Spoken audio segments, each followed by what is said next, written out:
Okay, cool. We're live. Here we go. All right. Welcome, everyone, back to the Shelf Life Show presented by the Genesis Company. If you don't know who the Genesis Company is, we're a full-service retail brokerage and e-commerce agency that helps CPG brands like you grow in today's retail environment, whether that's on shelf at Target, which I talk an awful lot about on my LinkedIn, at Walmart, or on screen, which we're going to talk about today with Amazon and e-commerce. Genesis manages currently about 100 brands right now at retail. We represent almost $400 million in active sales. We've done over $4 billion in sales as a company. All that is to say is we know a little bit about this industry and what we're doing here. And the point of this show, if you're new again, is to help share the things that we've learned over 30 years of selling brands. I'm bringing it to you guys and helping you grow your brands wherever you are in this e-commerce space. I'm Matt Adelman. I'm the VP of Food and Beverage here at Genesis. I'm joined with Chris and Jen, who are both managing partners with us. And today's show is all about Amazon and the common mistakes we see with listing pages. We're going to go through 3 examples with you guys of things to avoid, or maybe a better way to say it, things to make sure that you're doing really, really well when it comes to Amazon listings, and the things that we see make a tremendous impact on our clients and actually driving conversions. So, if you're live with us, we are live. We're on LinkedIn. We're on YouTube right now. Feel free to ask questions. If you want us to look at your website or your Amazon page, we're more than happy to do it. We'll do it live if you want. But if you watch this in the future and we're not live anymore, still reach out if you need help with this. If you'd like us to audit it, if you have questions on anything that we're talking about today, just drop us a note. We're happy to help however we can. Jen, Chris, did I miss anything? Anything to add on who we are, or are we jumping right in? You nailed it. Let's jump in. I wrote a nice script and I was going to read it, and then I just stopped looking at it. Just talked. That always happens. Okay, so we got roughly 30 minutes. We want to jam pack this thing full of great info for people. Let's jump into mistake number 1. Chris, what is the first major mistake that you see brands making when it comes to their Amazon listing pages? I think the first biggest mistake that we see is not optimizing the copy on the page. So when I was thinking about this, there's the classic Albert Einstein quote: if I'm going to solve a problem, I'm spending 55 minutes defining the problem and 5 minutes, working on the solution. Yeah. So I think that's pretty similar, honestly, to setting up Amazon, is spend the time up front to nail the copy. Where it's written in a way that's going to sell it. While I'm on quotes here, I'll do a Howard Schultz one. Founder of Starbucks, he said, being a great merchant is about telling a story, providing excitement, and elevating the emotions of the shopper. So it's the same for e-commerce. You've got to write this copy in a way that people really are engaged and they see how the product fits into their life and they see the benefits. So as we go through it, I guess the first thing is really around keyword research. Amazon's a live auction. It's based on keyword search queries, and there's easy tools that you can use to actually search for the keywords and understand the language people are using. So we like Jungle Scout, Helium 10 is another great one.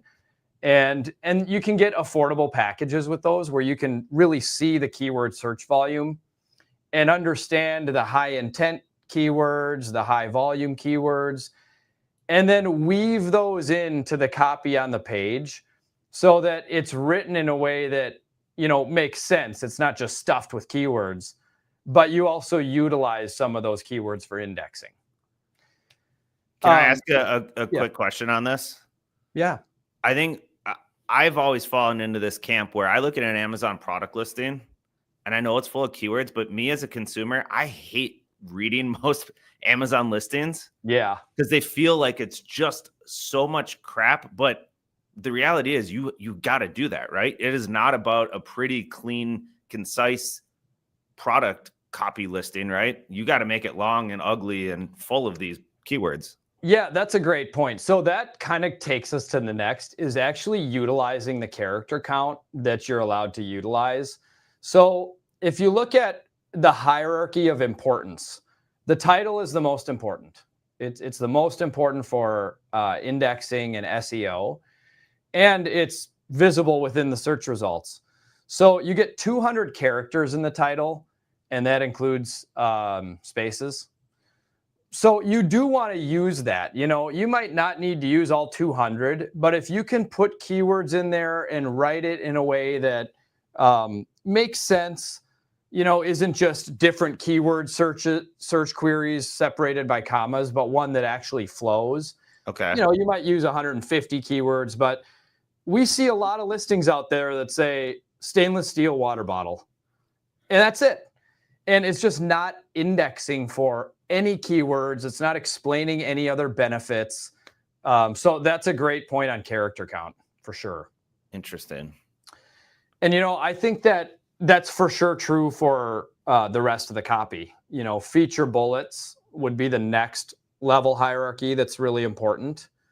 And now that I'm thinking about it, one important point on the title, Amazon recently changed the guidelines on the title where you really can't use the same word twice. And I think it was because people would just take search results and separate them by commas. So it would read like it wouldn't make really sense. So you don't want to use the same word twice in a title. That's one of the new changes they made. But on the feature bullets, you're allowed for most categories 5 feature bullets, and around 500 characters is the max for those. We usually use a little less than that in each bullet, maybe 250, somewhere in there. But you also want to use those with benefit focused phrases, addressing pain points people have, or suggesting use cases for the product. And then relevance as well. Include details like size and dimensions, materials, compatibility, things like that, so that people can really get a feel for that product by using those 5 bullet points. Yeah. And that's another time where you want to write it out to sell the product, but you also do want to use some of those search queries within that language. So the title should be very keyword SEO search focused, if I'm hearing you right. The bullets also still should be keyword heavy, but really need to address specific questions or pain points or like absolute clear benefits of the product. Am I saying it right? I think that's totally right. That's totally right. Yeah, I agree. It's like sell, don't tell. So you're not just describing something, you're selling. This is your chance to sell. Okay. So features, benefits, overcome objections. So, if there's no assembly required, put it in there. Make sure that you can treat it like a sales pitch kind of. And I mean, this is maybe a no-brainer, but one of the things I always see brands struggle with is they try to get too cute explaining what they are. Would you say on an Amazon page in particular, do not get cute, just be crystal clear and focused on what are you? Yeah, you can. I think we'll get into like visual content later. You have an opportunity there to really bring your brand to life with that. Okay. But yeah, I think it's, make sure you use really natural language, but, first and foremost, make sure it's stuffed with great keywords. Yeah, and that kind of takes us to the third piece of copy, actually, which is the item description. So you actually get a 2,000 character item description, and many brands don't use that. But it's a really good opportunity to kind of tell the rest of the story and, use benefits and features and talk about what makes it different than the other choices the consumer has. We like to have this kind of be in a storytelling format where you can create a narrative about how this fits into somebody's life so they can start to see it. And I think that connects to that, elevating emotions and providing excitement for it. That piece really comes in here. And then this is a key point here, is prioritizing readability. So we would suggest shorter paragraphs, like 2 to 3 sentence paragraphs, for easier readability, and prioritizing readability and flow, but also using keywords throughout that as well, because that's a third place that you can really index for some of those organic searches. So that's another huge part. And then, just to close out, I think the copy piece, you also get back end keywords. In Seller Central, you can enter in additional keywords that you want to be pulled up when people are searching. So typically for this, you don't want to repeat in there other keywords that you've used on the listing, but you might use like common misspellings, things like that would also pull it in. And that's all in the back end of Seller Central. So you want to load that up with searches that are happening, but you didn't use them in your page copy. Oh, interesting. Okay. I had a question and it completely is flying out of my head. Oh, I remember. When you're going and so the whole blank canvas problem that people have, right? Like, what do I actually start writing? Does Amazon have like an AI agent or anything built into this that can help brands? Or like, I mean, obviously this is what we work on and focus on. So like, talk to us. But if you're not using an agency partner or anything, what tools do people look at to help optimize copy? Yeah, there are some solutions out there. I think for people that are getting started, if you don't have, somebody that's really expert at this, things like the different AI tools out there, whether it's ChatGPT or something like that, you can throw it in there. And I think that's going to be a really good start for a lot of brands that are starting to think about this for the first time. Okay. And I think, knowing what to write in it is another part of it, because like the item description, you want to specifically think about common questions people are going to have. Like I said, the size of the product, any safety, safety or cleaning instructions or warranty information. You do want to include a lot of that stuff. So I think the AI tools can get you there, but there's probably that next level of actually how to write it most effectively. Love it. All right. This was fantastic, Chris. Thank you. Jen, anything that you want to throw in on here, or do you want to go to number 2? You know what? Let's go ahead and just jump right into number 2. All right. This is yours. Jen, what's mistake number 2? All right. Mistake number 2 is missing or underused content in media. So especially A+ content. I wish I had some really great quotes like Chris did. So I'm just jumping in. But some of the mistakes that we see that are that people aren't using all of the opportunities that they have to visually show their product. So either, in that carousel up front where you're showcasing images of your product or video, all the way down to A+ content in your brand story module at the bottom. So really, this is all about, making sure you're really utilizing everything that you can to really make your brand stand out or your ASIN stand out. So no carousel usage or low quality images. Make sure you have high quality images in there, that you're utilizing high quality video. And then, make sure that your images show things like infographics or they have a banner on the top, or maybe a comparison, highlighting those features and benefits. It's super important to do that throughout your imagery. Also, no video lifestyle content. I didn't mention lifestyle content. You want product images, but then you also want your product in use. So people can visualize, oh yeah, I can totally see myself using that. Yeah. So that's really important to have that come to life and make it really realistic is super important when you're looking at imagery. So kind of ways that you can fix it really is to invest in those things. And so there's a lot of really great AI tools that you can use out there if you need them to help create some different images of your products, or just make sure that you're always capturing both lifestyle and really high quality images and that video. And then just make sure that you also think about it from that sales perspective of what are those important things that you need to highlight. So create the right infographics, create the right comparisons so that they're all there. I think we actually have an example that we can pull up of a listing that's, I always feel like it's easier to showcase on a listing than have me blab about it. Oh yeah. That's great. I love this listing. Just pulled it up, and it's so funny because we were going through it before and it made me want to buy the product, and I actually bought it after I was just looking at it because I was totally sold by all of the great imagery they have. But Can we go up to the top of it? go to the very top. Yeah.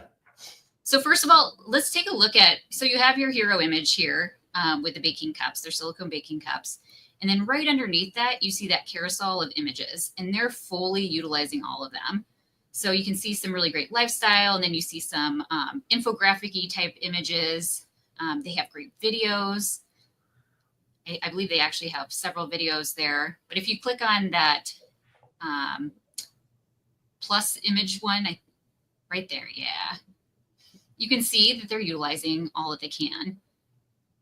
Oh, yeah. It's pretty clear what this is. Mm-hmm. Yep. And then, here you go with the infographics highlighting the features of the product. They do a really great job. You can also click on the top left on videos, and you can see their video. They actually have several. So are these typically brand videos, or is this where like reviews and other people's videos show up too? Both. Yeah. You can put in like any kind of UGC that really makes sense here as well. Interesting. So definitely utilize that first and foremost, because that's what you see first on a page. What, if you had to guess, what % of listings do you think do not have videos included? Oh, a lot of them. I mean, there's a lot out there that are utilizing zero video. It's crazy. Yeah. And you want to have a video that actually shows the product being used too, because sometimes people will load a brand video in there and it's like, well, that doesn't make sense. Yeah. It didn't show me anything. So it's great to have a brand video in there, but like also have a product in use video too. Well, I think, Jen, you said something earlier when Chris was going through point one, is that you need to sell. Yeah. Like, Amazon is bottom of funnel, right? Like, people are not necessarily coming here to learn your brand story. They're coming here to buy. Totally. Yeah. Absolutely. I mean, there's a lot of research that's being done on Amazon, but there's a lot of intent to buy. That's for sure. Can we? Oh, sorry. Go ahead, Chris. No, it's just a great point you raised there, because we really do look at Amazon searches as like a direct demand, indicator. It's different than like searching on Google, where you're probably doing a little more research. A lot of people searching on Amazon are looking to purchase. Yeah. Yeah, they're ready to buy. Yeah. If we close this and go just to the listing page, that hero image. So do you recommend, or do they have to, all hero images, do they have that white background? I always seem to see that. Yeah, you want to make sure you can utilize really good white space in there to help showcase the brand story. So I think they do a really nice job of having that white background because it makes that product pop. Yeah. And, like, again, part of why you want to work with somebody like us is we specialize in this. But if you're doing this on your own, like, is that an image you could just set up in a kitchen or in some studio and take a picture with your iPhone? Is that going to be high enough quality? Oh, yeah. Yeah, absolutely. So, okay. I mean, you want to make sure that you have it properly lit and that you're making sure that you are making it look good, that you're staging it correctly. But it's not difficult to take the product images. There's also great companies out there that are really inexpensive to take very high quality product images. You actually can ship in your products. They'll take the photos and then they're up digitally right away. Less than $100. Super inexpensive. Yeah. Okay. And then, the rest of the images here, again, it's lifestyle. So the first image, the hero image, needs to be the product. And then the rest of them is just how does the product come to life? How do you use it? Yep. That one's cool. I think like that really puts in perspective. Like, yeah, that one's a really good use of a banner on the top and then showcase using like infographic or iconography you can use too, just to really showcase what the product looks like. And then in the next picture, I think you can compare it. You can compare it to other products in the line. So it also helps with cross-selling. Oh, sure. And, building the basket basically, because you might have a mini muffin pan and you might have a jumbo muffin pan. And so you might need all of them. But now if we go, I don't want to spend all the time here because I know we have limited time. So if you go down in the listing, I definitely want to talk about A+ content and the brand story module. So if you keep going, this is where we really start into A+ content. So there's different modules that you can utilize within your A+ content, and you want to make sure that you do all of them. Top one, you want to make sure it's a nice banner with your brand store or your brand name, also like a tagline or just something catchy here to make you stand out with some great imagery. And then you want to get into a little bit more about your brand and the product. And then use things like comparison charts. So this is, again, another way to cross-sell really well within This is all the brand. This is not Amazon doing anything. Correct. This is all the brand. And these are all modules that you can utilize for free within Amazon. It's called their A+ content. And you want to use, again, product shots and lifestyle shots here as well, just so you can get a really good mix. And if you keep going down, you can see all their different modules. This is another one where you can really highlight some of those features and benefits. You're able to, on the top banner there, scroll where it says dishwasher safe. Oh, that's cool. Yeah. And then just beautiful pictures here. Makes me want to bake. Yeah, right. And if you keep going, you can see that they're really utilizing, again, their listing really well with content, highlighting things that people really care about with the brand. That's a woman-owned small business, USA made. Yeah. Things that people really might care about when they're choosing a brand. And then now we're getting into the brand story module. So this is your opportunity in a carousel to really showcase about your brand. So the A+ content above was more about the product. It was more about the baking cups.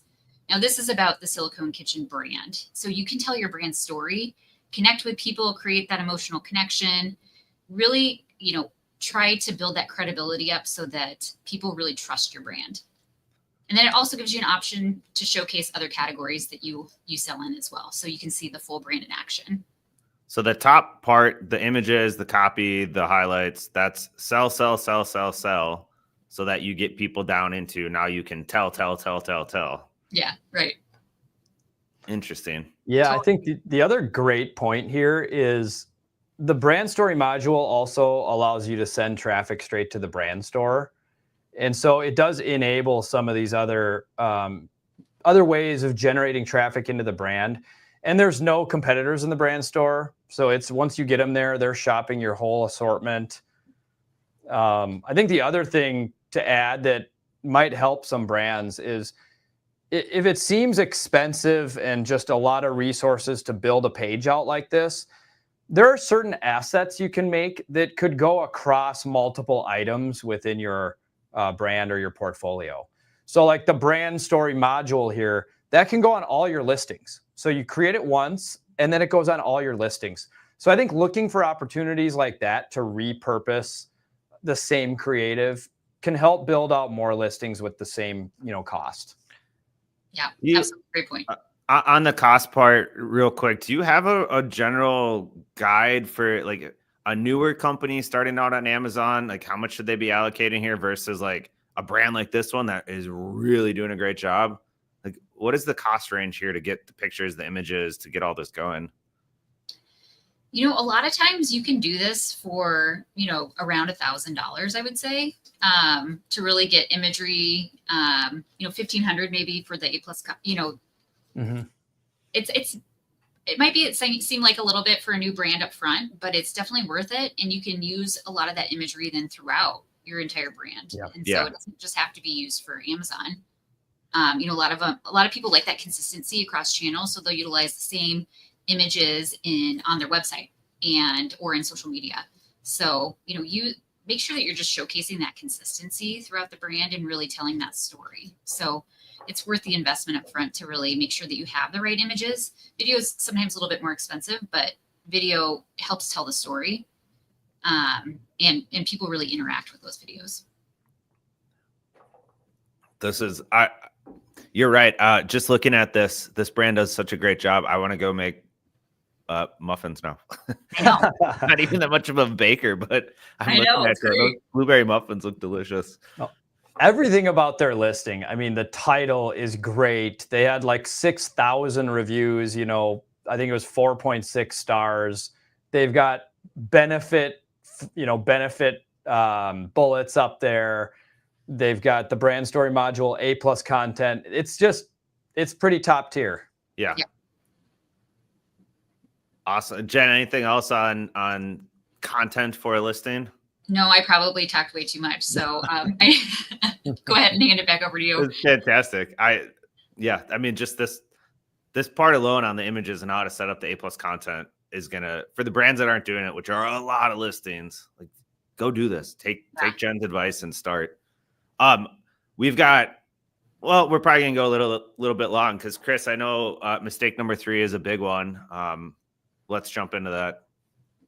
Yeah. So mistake number 3, I think, is really not having a strategy for winning with reviews.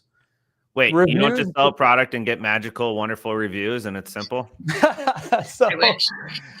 So reviews have become one of the most important aspects of actual conversion on the page.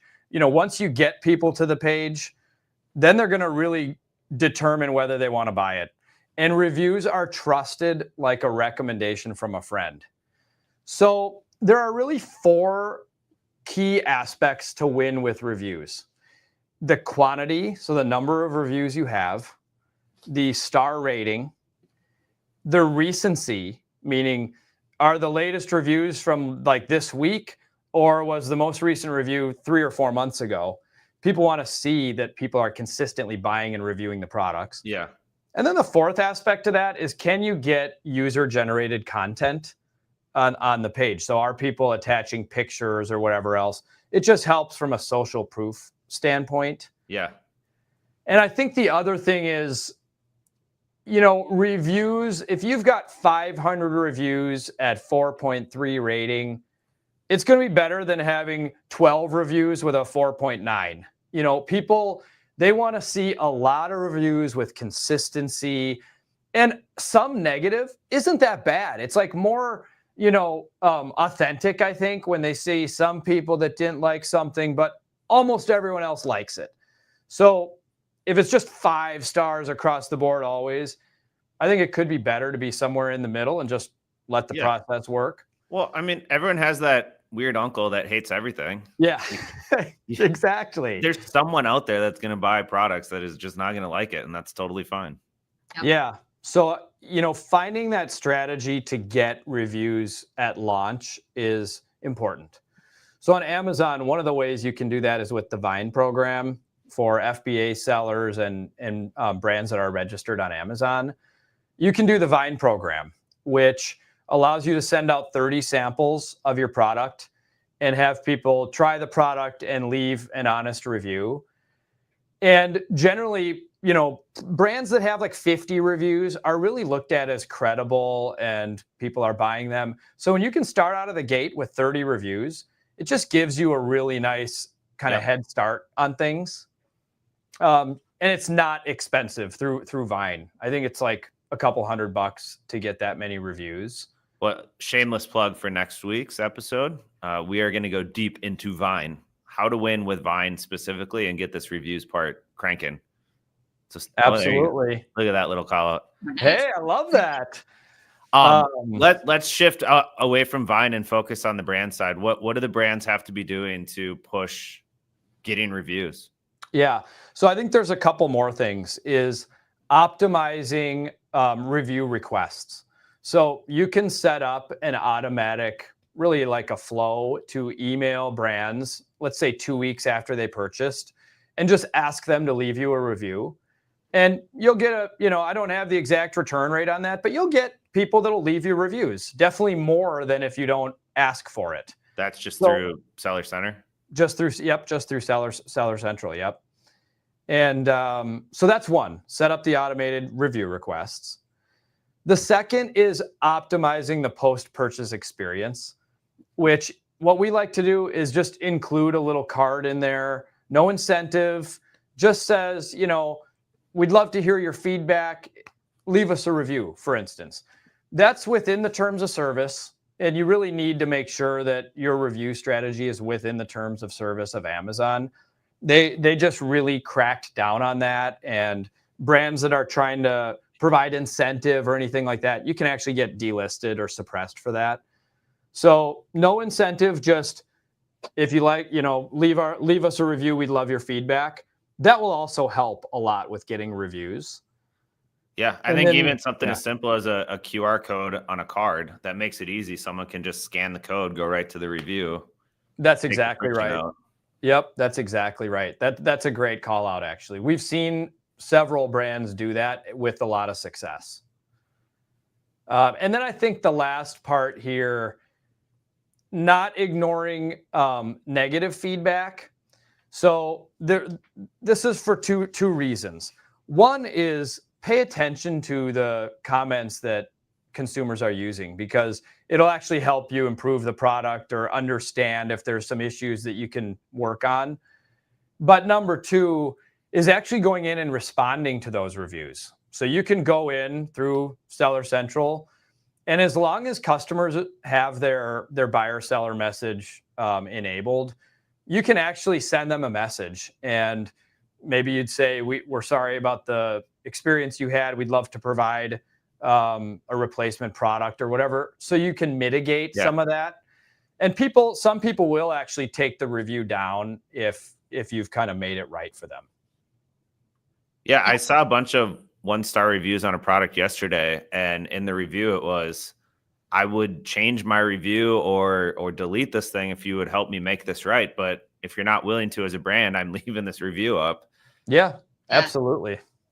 I was going to add too, I think it really like comes full circle too with mistake 1 and 2, is that if you look at some of these reviews, you can see the feedback. And if something's maybe confusing or misleading in your copy or in your imagery, it gives you an opportunity to really fix it too. So, make sure that you're listening and paying attention to those things. That's a huge point, Jen. I mean, that is a huge point, especially around like size, dimension, stuff like that. Mm-hmm. If you can just put an infographic in that shows it, the bad reviews around that topic will go away.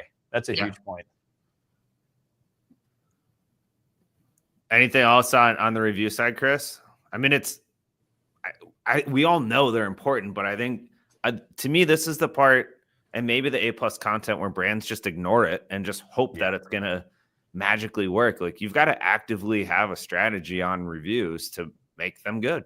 Yep, that's exactly right. Totally. No, I think that kind of covers that. I mean, I like these three because if you have the copy optimized and you've done the work up front for really good creative, and then you have this always on strategy of managing the consumer experience through reviews, that's going to set you up for success on Amazon.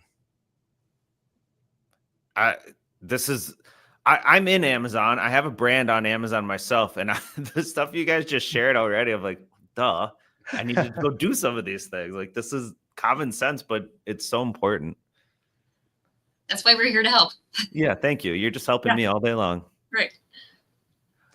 Fantastic. Tiana, did we have anyone reaching out? I know we're running a little over time, but if there's a pressing question that we can answer, we're more than happy to dive in. How often should we be updating Amazon's listing copy? That's a great question. Yeah. How often should you be updating your listings? I think it really depends on kind of how the listings are performing. When you have things really performing well, oftentimes it's best not to make a lot of the changes. When you see your bestseller rank improving, your organic rank improving, your conversion rate kind of healthy and where you want it, there's not a huge reason to just make a lot of changes because it's working. But there are times where you might want to split test, for instance, like a title. And you can do that through Amazon Experiments, where you go in and you provide one title. And then for the same product, you provide a second title. And Amazon will serve those up to different people. We like to do that for like 4 weeks at a time. And then the data tells you the answer, which one performed better, move all listings to that title. And that's a really good thing that many brands don't do, is that split testing. Yeah. So if I'm hearing you correct, do testing in the beginning, change stuff maybe a little more frequently until you get it converting. But once your site is converting and doing what it's supposed to, just leave that bad boy alone. I think that's right. I mean, as more and more reviews come in, if you identify any trends in there that maybe you want to improve your copy or your creative, most of the time that is more on the front end, launching and scaling up. But once you've got it rocking, then there's not a huge reason to make a bunch of changes to the copy. Fantastic. Well, we're going to wrap this thing up and let you two get back to, I know, the million meetings you have this afternoon. thank you guys for coming on and chatting more Amazon with us. And like we mentioned, next week we're going live, same time. We're going to talk all about Vine. So if you're interested, if you're a new brand or really an existing brand too, and you need to up your reviews, we're going to go talk deep on Vine and how to win on that channel. Tiana, do you have the last slide too that we can pull up real quick? Just shameless plug for Genesis again. You know, we just started doing this in the last couple of weeks. We're really trying to bring all of our knowledge out to the market. And so one of the things that we offer as a company, again, if you're a brand looking to grow on Amazon specifically, that's what we're talking about. Or in retail, we focus on Target and Walmart for the most part. We've got a bunch of free free resources on our website that you're more than welcome to download. Or all three of us are active online. Reach out to us. We're happy to help however we can. So thank you again. This was fantastic going live with you guys. And next week, we get to do it all over again. Here we go. Love it. Looking forward to it. Thanks. Great. Thanks, guys. And enjoy the rest of the week. See ya. Go Wild.